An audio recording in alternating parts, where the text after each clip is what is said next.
kugira imitekerereze ko ikintu kigomba kuba cyuzuye cyangwa nta kiriho. Ni ukuvuga ngo kumva ugomba kugendera byanze bikunze ku bitegetswe udashingiye ku bikenewe uwo mwanya.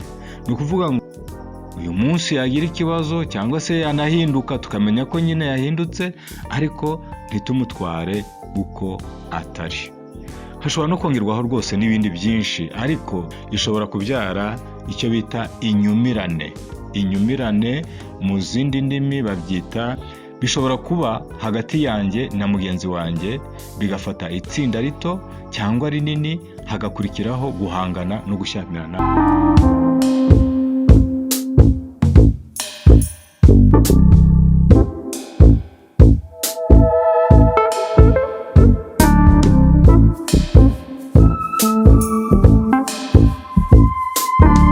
Ndabasuhuje mwese muri iki gitondo, abaduteze amatwi muri uyu mwanya, abari mu masaha y'igitondo, igicamunsi, ikigoroba, ndetse n'abari mu ijoro, mwese ndabasuhuje, ndetse n'abategereje kuzatwumva ejo, kuko byose bishoboka bitewe n'umugabane wo ku isi uherereyeho.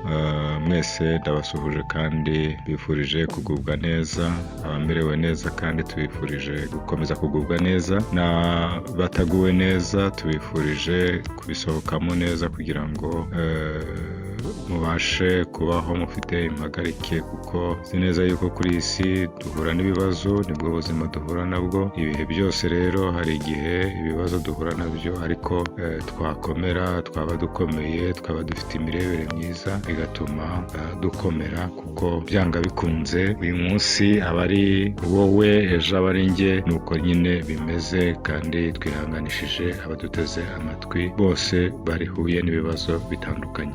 Nongeye rero kubaha ikaze kuri Kubaho Ndiho TV. Ngiye kubaha ikaze, nkaba nitwa Ngabonziza Bonaventure, uyoboye iki kiganiro, kandi mfatanije namwe ko iyo mvuga, iyo ntegura ikiganiro, mba nzi neza yuko ndi kumwe namwe kandi ko munkurikiye. Niyo mpamvu rero muri abafatanyabikorwa nanjye, kuko niba mukurikiye mukacyumva, mugakora comment, mugakora subscribe, mubaha ikaze, cyangwa se abone, byose bidufasha kurushaho gukora neza, kandi nanone ibiganiro bikabageraho mu gihe gikwiriye.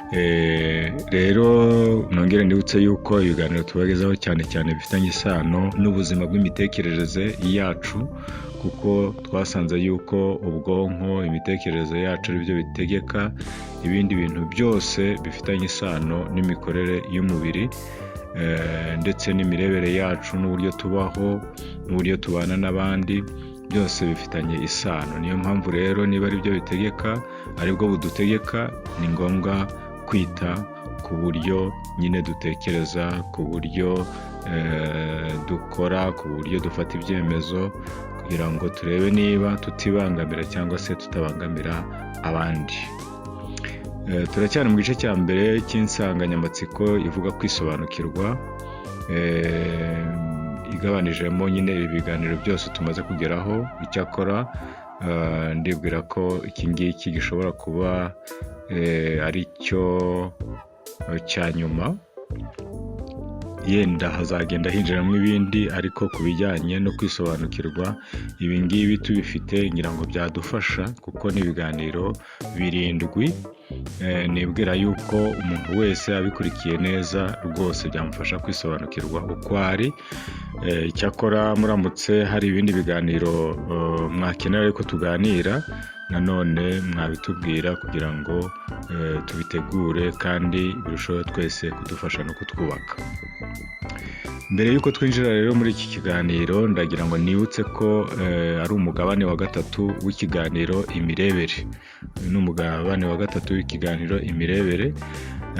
Nkaba ngira ngo buri wese nanone yibuke ibyo twaganiriye mu mirebere, umugabane cyane cyane wa kabiri, kuko twabonye imirebere itariyo dushobora kugira ku Mana, isi, ibidukikije, abantu bagenzi bacu, natwe ubwacu, aho ituruka n'ingaruka mbi biteza, n'icyo wakora kugira ngo ugire imirebere y'ukuri nyako ku bintu no ku bantu batandukanye. ushatse rero gusobanukirwa nanone wakongera kucyumva kugira ngo urusheho kumenya uko imirebere yawe yibeshya n'ingaruka biteza ku mibanire yawe bwite n'iyo ugirana n'abandi, ndetse n'icyo wakora kugira ngo uyihindure iy'ukuri, imirebere ibe iy'ukuri itarimo kwibeshya, nubwo wenda kwibeshya k'umuntu guhora kurekereje, guhora kuri hafi, ariko byibuze iyo utekereza ko ibyo bishoboka ushobora kugira ibyo uhindura kandi bigakunda, ukabona cyangwa se ukagira imirebere ikwiye. Rero iki kiganiro cya gatatu ku mirebere cyangwa se iki gice cya gatatu ku mirebere cyitwa imiterere isembura imirebere itariyo. Imiterere isembura imirebere itariyo. Ngira ngo iyo tuvuze imiterere ni ukuvuga ngo ahari byajya kuba bifitanye isano na kamere y'umuntu. Imiterere ni kamere y'umuntu, ni ukuvuga ngo hari n'igihe ahari biba bigoye kuyirwanya no kuyibireka, ariko iyo twabimenye tukamenya ko dufite imiterere mibi, nanone tumenya uruhare twagize mu cyabaye, kuko tuzi neza yuko wenda turi babi. Burya kwimenyaho ububi bwacu n'intege nke zacu bidufasha no kuba twasaba n'imbabazi ku bandi twahemukiye bitewe n'iyo miterere yacu isembura imirebere itariyo. Kandi iyo wafashe intambwe yo gusaba imbabazi ukababarirwa, burya nawe ugira umutekano, wumva uguwe neza, ariko nanone ukavuga uti ariko ibi bintu ko bibangamira abandi ni iki nabikora, ukagerageza kubirwanya. Impamvu tugaruka cyane kuri iyi mirebere rero ni uko buri munsi dushobora guhura n'ibituma iyi mirebere ihindagurika, kandi tukibwira ko aribwo buryo butubereye. Bikaba nanone mu buzima bwacu bwa buri munsi bitewe n'ibyo twabonye, twumvise, cyangwa ubushyamirane twagiranye na bagenzi bacu. Muri iki kiganiro turibanda ku miterere y'imitekerereze ishobora gutuma tugira imirebere itariyo, n'uburyo ibyara muri twebwe kuba twagereranya abandi, cyangwa se twarenganya abandi. Ahubwo ntabwo ari ukugereranya, ahubwo ni ukurenganya. Birashoboka ko rwose dushobora kugira imirebere irenganya abandi, tukabacira urubanza, ibyo twakwita prejudice mu gifaransa cyangwa se prejudices mu cyongereza. Dushobora kubigira rwose, ukagira imirebere ishyira umuntu mu gatebo ukamurenganije, kandi wowe ukabitwara nk'aho ariko kuri kwawe. Nanone ibyo iyo twamaze kubimenya, nanone twafata intambwe cyangwa se twatera intambwe, cyangwa se twatezwa n'abandi badufasha kugira ngo tuve muri gereza y'imirebere itariyo, tujye mu mudendezo ushingiye mu kubohoka nyakuri. None se iyo miterere ikunze kugaragara ni iyihe? Ikintu cya mbere, hari ukuntu umuntu abaho afite imirebere cyangwa se imiterere ishobora gusembura imirebere itariyo, cyangwa se ikabona itari byo. Iya mbere ni ugupfobya ibyiza no guha imbaraga mu buryo bukabije ibitagenda. Ni ukuvuga ngo umuntu ashobora kuba afite ibyiza, ariko yagira kimwe kibi ugahita bya bindi byose bitakaza agaciro. Niba ari umuntu ukunda abantu, niba ari umuntu witanga, niba ari umuntu ugira gute, ariko wamubonaho kimwe kibi ugahita bya bindi byose ubikuba na zero. Ni ukuvuga ngo rero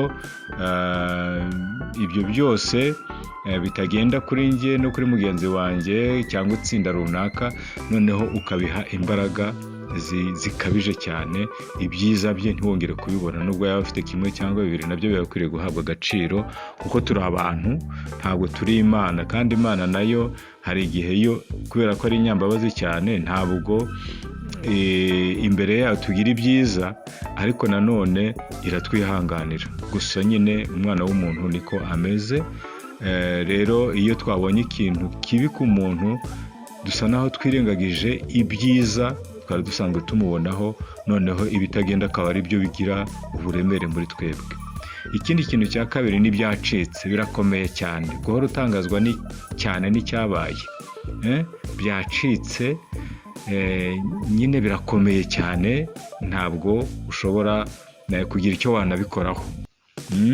Gukabya gutwara ikintu mu buryo bwa rusange utagendeye ku bigize ukuri kuzuye ku cyabaye. Hari ukuntu nyine ibintu iyo bivuzwe cyangwa se byabaye, ibyo bita mu gifaransa sur generalisation, ni kuvuga ngo nyine ibintu twabikabije birakomeye cyane, ariko nanone bitewe n'uburyo bivugwamo mu buryo bwa rusange, ubyemera utyo, ukabitwara utyo, nyamara utakoze isesengura ku kintu cyabaye. Umenya ariko iki kintu cyabaye cyaturutse hehe, cyatewe n'izihe mpamvu zivuye kure, ese ukibaza ibibazo byinshi mbere y'uguca urubanza. Icya kane, gufata umwanzuro wihuse cyane ku cyabaye ushingiye ku kantu gato cyangwa ku bihamya bituzuye cyangwa se bitabayeho. Birashoboka ko umuntu ashobora kuza akakubeshya, noneho ugafata umwanzuro vuba cyane wihuse, bitewe n'uko ibintu babikubwiye, ukamufataho umwanzuro ako kanya rwose, ushingiye ku kantu gato, utarebeye ikibazo mu buryo bwuzuye, cyangwa se ukaba washingira no ku bitabayeho rwose ukarenganya umuntu. Gutekereza ko ibyabaye bitaguturutseho hari uruhare ubifitemo. Ni ukuvuga ngo hari ikintu kiba nta ruhare wabigizemo, ariko ugatangira kwitekerezaho ko hari akantu ushakisha, se ntabona bigizemo uruhare ruhe. Tuvuge umuntu araguhamagaye, ntafashe telefone, noneho ugatangira kuvuga ariko buriya uyu muntu yandakariye, se nakoze iki? Ugatangira kwishakishaho amakosa. Ni nko kuvuga ngo wowe niba ari cyiza ushaka ku muntu, cyangwa se niba ari kibi cyabaye, noneho byose ukagenda ubyiherezaho uvuga uti ariko uruhare nabigizemo n'uruhe. Ni nko kugira ibyo wishinja bishingiye kuri reaction cyangwa se ku kintu cyabaye ku wundi muntu, ariko wowe ukakihererezaho. Gatandatu, gushyira imbaraga ku kintu cyabaye kibi no kwiyumvamo ko ukwiye kukiryozwa nubwo haba hari ibindi byakurengera. Reka tuvuge umwana watsinzwe isomo rimwe, ariko noneho agahita yumva ko ibintu nyine byose byarangiye. Ni ukuvuga ngo yatsinzwe nyine, ashobora no gusubiramo cyangwa se akirukanwa kubera akagira ubwoba bw'isomo rimwe, kandi wenda andi masomo yatsinze neza. Ubwo rero ni ukuvuga ngo ntabwo ukwiriye kurebera ubuzima mu kintu kibi gusa, ahubwo ukwiriye no kureba ibyiza bindi bihari, kugira ngo udatwarwa n'uburemere bwa cya kintu kibi gusa, ahubwo unamenye yuko hari ibindi byiza bihari ushobora guheraho kugira ngo ukosore ikibi cyabaye. Kugira imitekerereze ko ikintu kigomba kuba cyuzuye cyangwa nta kiriho. Ni ukuvuga ngo umuntu, ikintu uragifata kigomba kuba cyuzuye cyangwa nta kiriho. Reka dufate urugero wenda dushobora gutuma tubyumva neza. Niba nshaka kubaka inzu, ngomba kuba mfite amafaranga ayujuje. Niba ntayo, sinakubaka, cyangwa nashoboye kuzuza inshingano zanjye, natsinzwe burundu. Ni ukuvuga ngo ahangaha urebera ikintu mu kintu cyuzuye, ukabona giteretse hariya, nyine kigomba kuba ari icyuzuye. Niba kidahari nyine, ubwo nyine ntacyo. Iyi mitekerereze nayo ntabwo ari myiza, kuko ntabwo ushobora kubaho ubuzima bwuzuye uri kuri iyi si. N'abafite abo dutekereza ko bafite ibyuzuye, nabo buri gihe bahora bumva bafite ibyuho bagomba kurangiza, nyamara ntibirangira. Nabo bitwa ngo ni abakire b'ibitangaza n'iki byose, hari igihe usanga bahora mu bintu bituzuye, bakarinda bava mu buzima bagishakisha ibyuzuye kandi batarabigeraho. Cya munane, kumva ugomba kugendera byanze bikunze kubitegetswe udashingiye kubikenewe uwo mwanya. Ni ukuvuga ngo hari abantu babatwa n'icyitwa amategeko. Noneho amategeko ukumva ko nyine utagomba kuyarengaho na gato, kandi yenda ashobora kuba abangamiye ikibazo runaka cyavutse, ugomba kuyirengagiza kugira ngo ukemure icyo kibazo. Niyo mpamvu usanga hari abantu baba mu mategeko yandi ya kera, bavuga ngo ntago bashobora kuyahindura. Burya iyo utayahinduye byanga bikunze hari ikintu wica gikomeye cyane ku buzima bw'abantu, kuko ubuzima bw'abantu nabwo burahinduka, n'amategeko aba akwiriye guhinduka kugira ngo nyine ajyane n'ibihe abantu barimo. Niyo mpamvu rero ndetse no mu bijyanye n'iterambere biba bikwiriye ko amategeko asubirwamo inshuro nyinshi kugira ngo niba hari ahantu abangamye cyangwa se ateje ikibazo gikomeye cyane kuri sosiyete, ayo mategeko ashobore guhindurwa kugira ngo iyo sosiyete ishobora kubaho muri icyo gihe, bitewe n'uko impinduka z'ubuzima n'ibihe n'isi igenda ihindagurika. Ubwo rero no ku muntu ni uko nguko.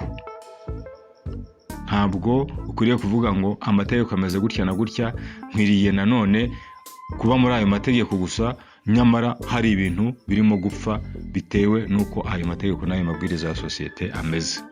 Gushyira mu byiciro abantu ugendeye ku kantu kabaye no kubatwara utyo ko ari uko bameze kandi badashobora no guhinduka. Kuvuga ngo ugutwara umuntu, wenda watumiye umuntu mu bukwe, ni umuntu wenda w'ingenzi wawe kuri wowe ariko ntiyabonetse, ariko noneho ugahita umutwara nk'aho ari umuntu mubi rwose, ndetse ko umubano wari ufitanye nawe urangiye, kandi yenda afite impamvu yumvikana yatumye adashobora kuboneka, ariko ukamutwara utyo, mu bwonko bwawe akaba ari kumutwara, nubwo yaguha ibisobanuro ntubyemere, ahubwo ukamutwara nk'umuntu nyine utari umuntu mwiza. Rero ni byiza yuko dutekereza ko bishoboka ko umuntu uyu munsi yagira ikibazo cyangwa se yanahinduka, tukamenya ko nyine yahindutse, ariko ntitumutware uko atari. Hashobora no kongerwaho rwose n'ibindi byinshi, ariko iyi miterere yose yerekana uko umuntu ashobora kwibona cyangwa yabona abandi mu buryo butari bwo. Iyi miterere rero tuyifite, tekereza ufite iriya miterere 9 yose, ni ukuvuga ngo ibintu byose wajya ubibona nk'uko bitari. Numva bigukoraho ubwawe, bigakora ku bandi bantu. Ni ukuvuga ngo rero iki gihe biba bigoye ko uyu muntu rwose yaba muri sosiyete, kuko sosiyete ibaho ijyanye n'uko ibihe bimeze, buri wese agira umwihariko w'ubuzima bwe, ibihe birahindagurika, umuntu arahindagurika. Iki gihe cyose rero umuntu atwara ibintu gutya, byanga bikunze iyi mirebere ishobora gutuma atagira ubuzima bwiza. Rero iyi mirebere itari yo ishobora kuba ishingiye ku buryo umuntu yibona, abona undi itsinda rito cyangwa rinini. Umuntu ashobora kuba atunze imirebere yose cyangwa imwe muri iyi ngiyi tumaze kuvuga, gusa iyi ari yo iranga umuntu buri gihe mu mitekerereze ye, ishobora kubyara icyo bita inyumirane. Inyumirane mu zindi ndimi babyita stereotype. Inyumirane ni ukuvuga ngo ibintu uko mbibona nuko bimeze, nta nubwo bishobora guhinduka, kandi numva ngewe ntibeshye, uko mbitwaye nuko nguko, nubwo rwose yaba yibeshye mu buryo bugaragara. Niyo mpamvu usanga hari abantu batwara ibintu uko babyumva, bikabagonganisha n'abandi bitewe n'uko abandi bafite ukundi kuntu babibona, ariko ugasanga umuntu we yumva ko rwose iyo mirebere ye ari ukuri kutibeshye, akabitwara nk'ukuri, cyane cyane ku bantu bamaze gukora, bamaze kugera ku myaka yo hejuru. Akabwira ati iki kintu rwose ngewe nzi ko ari uko kimeze, ntigishobora no guhinduka, nyamara uwo muntu yibeshya cyane. rero murumva yuko uyu muntu bishobora kumugeza aho atunga imyumvire n'imitekerereze birenganya abandi, bya bindi twavuze hariya haruguru twise prejudice cyangwa se prejudices. Ni ukuvuga ngo birashoboka ko narenganya umuntu bitewe n'iyo myumvire namaze kubaka muri njye idahinduka, idashingiye ku kuri kw'icyabaye, noneho umuntu nkamutwara ntyo, hanyuma rero nshobora no kumurenganya rwose, byonyine no kumutwara uko atari ntamurenganije kera kabaye. Nk'ivangura rero bishobora kubyara rero bya bindi twise kurenganya abandi, bishobora kubyara ivangura rishingiye ku gitsina, ivangura rishingiye ku byitwa ubwoko, ivangura rishingiye ku itsinda runaka, ivangura rishingiye ku nzego z'abantu, ivangura rishingiye ku idini, ku muco, ku ruhu, ku karere n'ibindi. Ushobora rero kwibonamo no kwishyira hejuru y'abandi, yibwira ko ari umunyabwenge, kwibonamo no kwishyira hejuru y'abandi, umuntu yibwira ko ari umunyabwenge, ko ari umukire, ubwiza, urugero, urwego urimo rw'imibereho, ibi byose bishobora gutuma urenganya abandi. Kogeza gushingiye ku kuba ku ruhande rw'itsinda mu buryo budashyira mu gaciro, ibyo bita fanatisme. Fanatisme ni ikintu kibi cyane, aho usanga yenda dufatire ku rugero rw'abafana b'imipira, aho umuntu ashobora kujya kureba umupira afana ikipe runaka, nubwo yaba yatsinzwe ariko ntashaka ko hari undi muntu yivuga nabi rwose, noneho warangiza ugasanga wenda hajemo n'ibintu byo guhangana, abantu bararwanye, nuko abantu bakarwara imitima kubera iki? Kogeza gukabije. Bishobora kuba hagati yanjye na mugenzi wanjye, bigafata itsinda rito cyangwa rinini, hagakurikiraho guhangana no gushyamirana kw'amatsinda. Ibi birumvikana ko iyo hajemo kiriya kintu cyo kurenganya abandi, ni ukuvuga ngo ya miterere yanjye yabyaye muri njye ibitekerezo bishobora kurenganya abandi, muri njye niko mbitwara, hajemo za prejudices, hajemo za prejudice. Ibi bishobora rero kunshyamiranya na mugenzi wanjye, bigafata itsinda rito cyangwa rinini, hagakurikiraho rero guhangana cyangwa se no gushyamirana kw'amatsinda manini. Tumaze kubona iyi miterere rero tukisuzuma, dushobora gusanga hari aho twibona ku rwego cyangwa se ku rugero ruri hejuru cyangwa se hagati na hagati. Wakwisura ugatekereza ko hari ibyakuzonze, ibyo utatekerezagaho. Ahangaha ndagira ngo mbibutse yuko tutajya tugira umwanya wo kwitekerezaho. Niyo twitekerezaho ibyiza nuko turi abantu beza, aho kwibonamo intege nke zacu, kwiyumvamo ububi bukabije. Nanone ushobora kwiyumvamo ububi bukabije, ukumva ko ahari utakiri umuntu, ko ibyawe bikwiriye kurangira, ko rwose uri umuntu mubi ukwiriye kuva muri sosiyete. Nabyo nanone si byo, kuko umuntu wese afite ububi bwe, ku buryo icyangombwa ni ukumenya ubwo bubi, ariko ukavuga uti ariko nkwiriye kugira icyo nkosora. Nanone dukwiriye kubabazwa nabyo, kandi ukumva ko hari ibyo ushaka gukira rwose. Nubwo bimeze bityo, nubwo turi babi bikabije n'iki byose, ariko dukwiriye kugarura ku rundi ruhande za mbaraga, cya cyiciro cyo kubabazwa n'abo turi bo, ariko nanone duharanira gushaka gukira. Uramutse rero ufite iyi myumvire, waba utangiye urugendo rwo gukira. Ni ukuvuga ngo niba namaze kwimenyaho izo ntege nke zanjye zose, ariko nkavuga ngo Imana imfashe rwose nshobore kubirwanya, ntekereza yuko uba utangiye urugendo rwiza. Rero ntabwo dukwiriye kwicira urubanza ku bubi bwacu, kuko rwose umuntu ahava akagera afite ububi bwe, ndetse n'ugaragara neza burya muri bwa buryo tuvuga bw'umunyangamugayo n'iki byose, ariko agiye kwireba akisuzuma cyane, ashobora gusanga hari ububi bwinshi yifitemo. Rero ntabwo dukwiriye kwicira urubanza ku bubi bwacu, cyangwa se ko twaguye mu mitekerereze itari yo, kuko buri wese byamugeraho, urwego yaba arimo urwo ari rwo rwose, ndetse n'icyitwa ubunyangamugayo nyine twaba tumaze kuvuga yaba agaragaza, yewe n'abitwa ko basenga bishobora rwose kubageraho cyangwa se bibageraho. Ndagira ngo ahangaha twifashishe isomo rya Bibiliya riboneka muri Yeremiya igice cya 17 umurongo wa 9. Haranditswe ngo umutima w'umuntu urusha ibintu byose gushukana, kandi ufite indwara ntiwizere gukira. Ninde ushobora kumenya ukuri? Aha hakwereka ko nyine umuntu wese afite umutima ushukana. Ni ukuvuga ngo buri wese ari imbere yo kwibeshya rwose igihe cyose afite imirebere itariyo.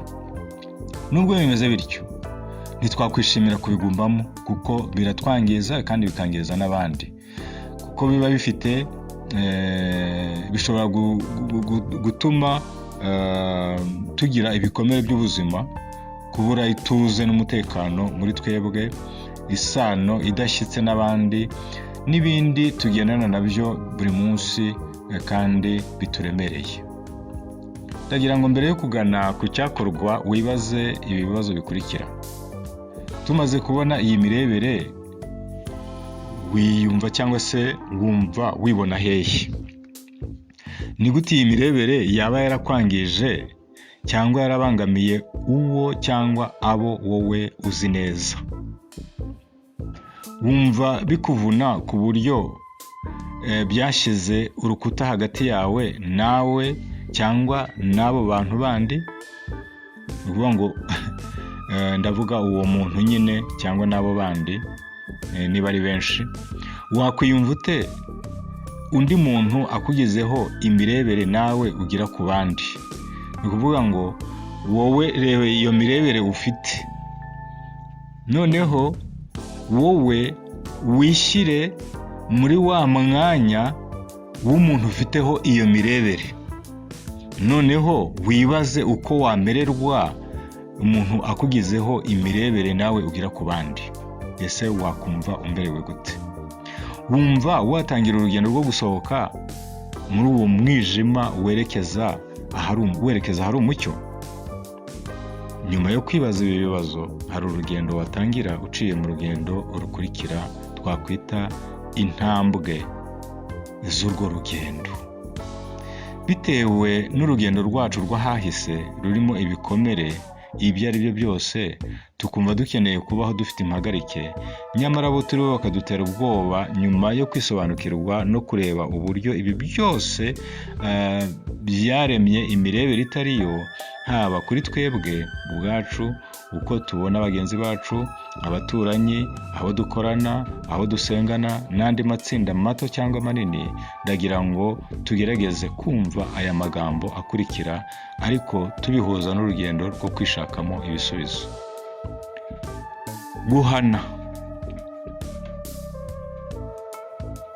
Guhana uwakosheje, ni ukuvuga ngo ni uwo ngewe mfiteho ububasha. Yenda ni umwana wanjye cyangwa se ni umuntu nkoresha kubera ko ndi umukoresha, nkaba nshobora kumuhana kubera ko nyine yakoze amakosa. Ndagira ngo abankurikiye twese twigeze kuba abana ndetse tukanakosa. Ababyeyi bakadukubita cyangwa se bakaduha ibindi bihano, ariko wasangaga bidahita bikora ku mutima ngo biguhindure, ahubwo wabitinyiraga kongera guhanwa cyangwa se guhabwa ibindi bihano biremereye. Iyo wakorewe amakosa wumva wahana uwayagukoreye, ariko iyo ari wowe wayakoze ukumva ukeneye kubabarirwa.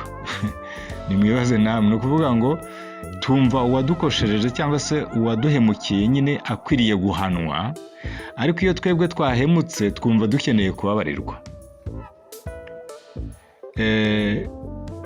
Ibi bihano rero ni ibihano bidatuma umutimanama w'umuntu wisubiramo, ntabwo bivura umuntu, ahubwo bimuremamo ubwoba bwo gutinya ko yahabwa ibindi birenzeho aramutse yongeye ariko umuntu w'imbere atakize ikibimutera.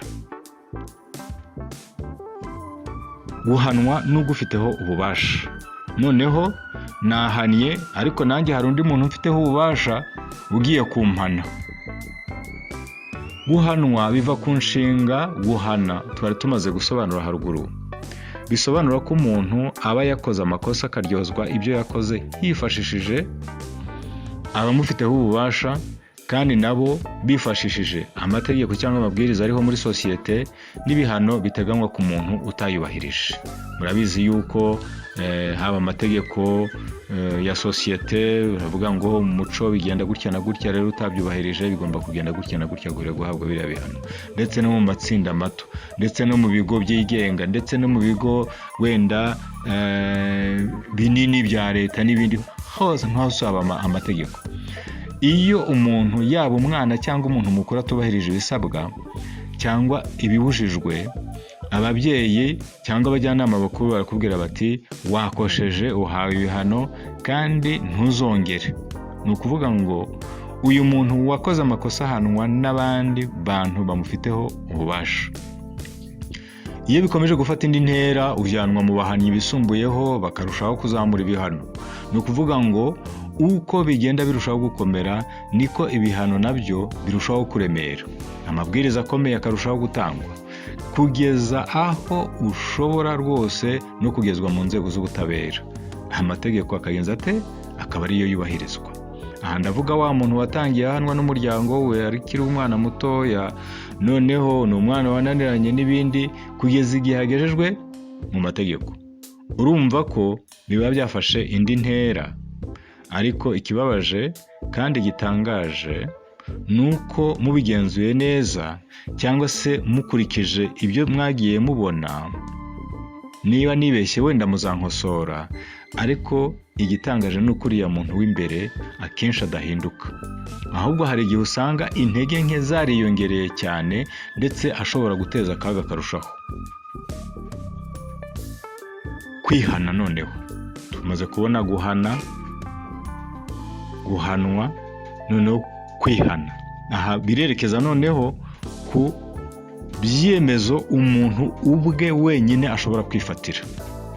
Ni ukwiha nk'ibihano mu yandi magambo.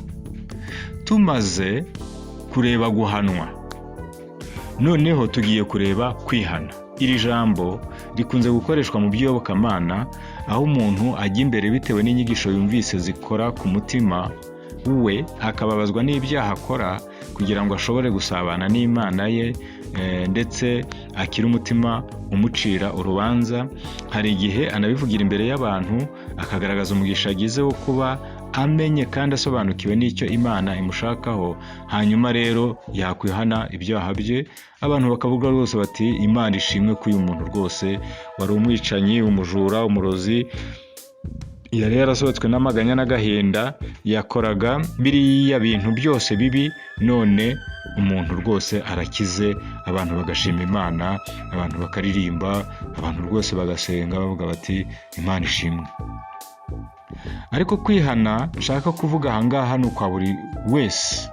Ni inshinga isobanura kwiyumvamo ibitagenda muri wowe ukoresheje umutimanama wawe, ukababazwa kandi ugaha uburemere ku buryo byakwangirije. Ahangaha si ngombwa kubivugira noneho imbere y'abantu, ahubwo ni wowe wisubiramo ibyo wangirije n'ingaruka byakugezeho cyangwa byagize no ku bandi, ukabisabira imbabazi bivuye ku mutima kandi ubyibwirije kuwo cyangwa kubo wahemukiye, kandi ugatangira urugendo rwo kubizibukira.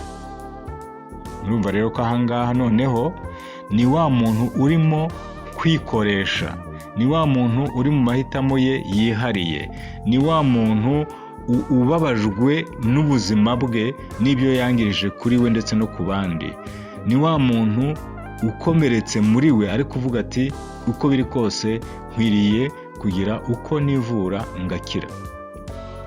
Murumva rero ko bivuye ku muntu, ntabwo biturutse ku bandi bantu bo hanze. Kwibabarira ni ijambo riva ku nshinga kubabarira, ryasobanura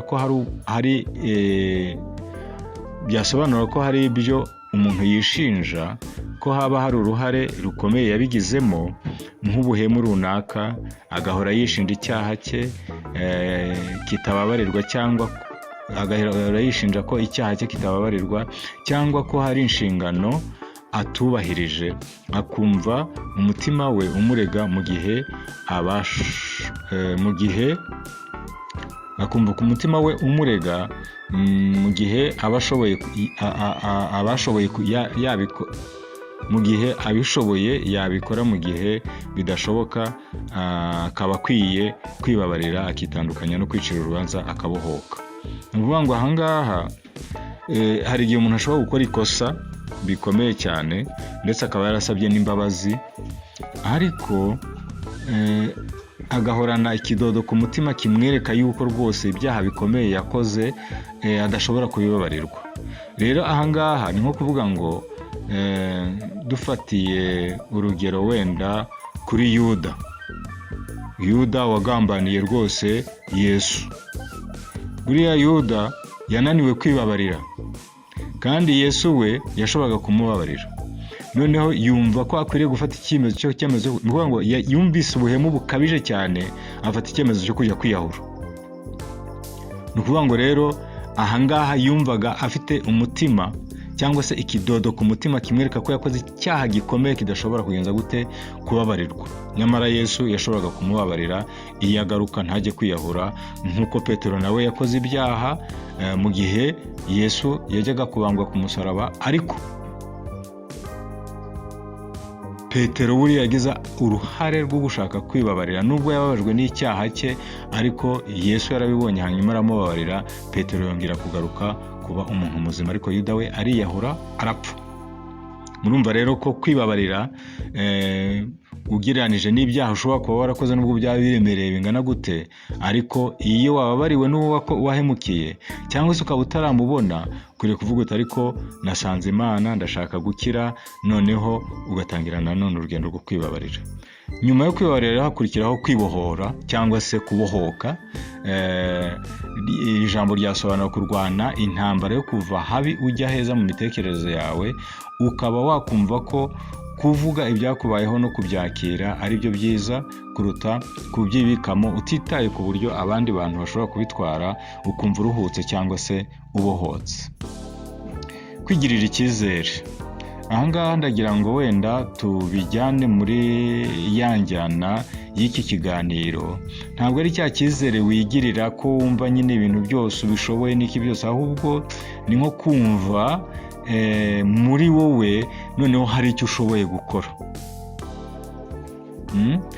wakwimarira cyangwa se wamarira abandi, ugatinyuka icyaguteraga ubwoba ko utagishobora, ugatangira kugerageza gushyira ahagaragara no kubyaza umusaruro impano zawe mu gusabana n'abandi ndetse n'ibindi wakongeraho. Umudendezo. Ni ukuvuga ngo ziriya ntambwe zose twabonye ko ari 5 tuvuye hariya haruguru zituganisha hehe? Mu mudendezo. Rero ukumva utekanye muri wowe, nta mutima ugucira urubanza. Ushobora gutanga no kwakira iby'abandi, kumva ufite impagarike no gufata ibyemezo byiza n'ibindi bigaragaza impinduka zigaragarira n'abandi, ukagira imirebere ikwiye kuri wowe no ku bandi, ukabaho ufite ubuzima bufite igisobanuro. Nibutse ko muri iyi njyana y'iki kiganiro uyu mudendezo atari ukwikorera ibyo ushaka bishingiye ku kwikunda, ahubwo ni umudendezo ushingiye ku kubohoka ku byari bikuboshye byakubuzaga amahoro n'umutekano muri wowe, kandi ukabaho nta mutima ugucira urubanza. Nibutse ko nanone waciye iyi nzira biba byoroshye gufata icyemezo cyo gusaba imbabazi uwo yahemukiye mu buryo bworoshye. Aya magambo rero tumaze kurebera hamwe akurikirana: guhana, guhanwa, kwihana, kwibabarira, kwibohora, kwigirira icyizere n'umudendezo, yose agaragaza urugendo rwo kwisobanukirwa cyane ku ntege nke zawe n'inzira wacamo kugira ngo ubashe kwiyubaka. Ahari intege nke hasimburwe n'imbaraga, uba umuntu muzima. uruhare rwawe ruturutse ku cyemezo cyo kwishakamo impinduka nziza nirwo runini. Uruhare rwawe ruturutse ku cyemezo cyo kwishakamo impinduka nziza nirwo runini, abandi ni abaguherekeza kubigeraho iyo byabaye ngombwa. None wakwifashisha iki kugira ngo ibi byose tuvuze haruguru ubigereho? Tugana ku musozo w'iki kiganiro, ndagira ngo nkwibutse ko iyi mirebere ishobora guturuka ku bikomere wagize mu rugendo rwawe rw'ubuzima, uburemere bifite, biranashoboka ko bikomeye cyane rwose, ariko ubireke, ntabwo wabireka ngo bikomeze kukwangiza. Gushaka ni ugushobora. Buri bushake dushobora kurwana n'ikintu kikatunanira uyu munsi, ejo bikanga, ariko cyangwa ni uguhorana ubwo bushake kandi amaherezo ukazagishobora. Kandi aho tudashoboye tuzi ko Imana ari kubishobora ari nk'ubusa rwose. Ni ukuvuga ngo ibyinshi ntitubishoboye, ariko kubaza Imana, kubazi ububasha bwayo, kubazi n'ibyo nuko ikunda abantu ku buryo ishobora kubafasha muri ubwo buzima, bishobora gutuma rero umuntu w'imbere rwose akira, ya mirebere ikaba myiza. Noneho reka tujyane muri Bibiliya nk'abashaka igisubizo ku Mana ishobora guhindura imitima, ishobora guhindura imitima ikayuhagira kubera kwizera tuyifiteho. Reka usome amasomo akurikira wizeye ko Imana rwose ishobora kugukiza kandi iguhindure umutima ukomeye, iguhindurire umutima ukomeye, iguhe umutima woroshye, ugire umudendezo ushyitse. Urwambere rwa Yohana igice cya 1 umurongo wa 9 haravuga ngo ariko nitwatura ibyaha byacu. Ariko nitwatura ibyaha byacu, ni ukuvuga ngo ibi birareba umuntu uwo ari we wese.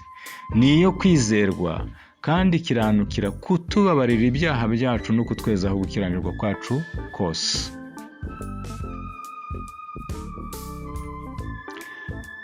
Rero ahangaha ngira ngo birareba njyewe n'ibiri muri njye, noneho nkwiriye kubyaturira iki? Imana yanjye, kuko yo niyo kwizerwa rwose.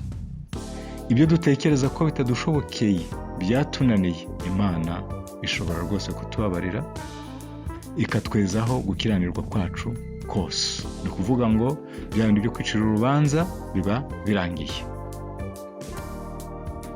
Yakobo igice cya 5 umurongo wa 16 haravuga ngo mwaturirane ibyaha byanyu. Noneho ubwo bivuye kuri njye n'Imana yanjye, bigiye hagati yanjye n'undi muntu. Mwaturirane ibyaha byanyu, ni ukuvuga ngo uburyo twahemukiranye nitwicare twaturirane ibyaha byacu, kandi musabirane kugira ngo mukizwe. Gusenga k'umukiranutsi kugira umumaro mwinshi iyo asenganye iki? Umwete. Icyo nkwiriye gukora ku buryo mbona abandi n'ingaruka byaduteje, ni ukuvuga ngo turicara tukaganira, hanyuma tukaturirana ibyaha byacu, hanyuma Imana nanone inzite ikatubabarira. Abakolosayi igice cya 3 noneho tugeze ku mwanzuro mwiza.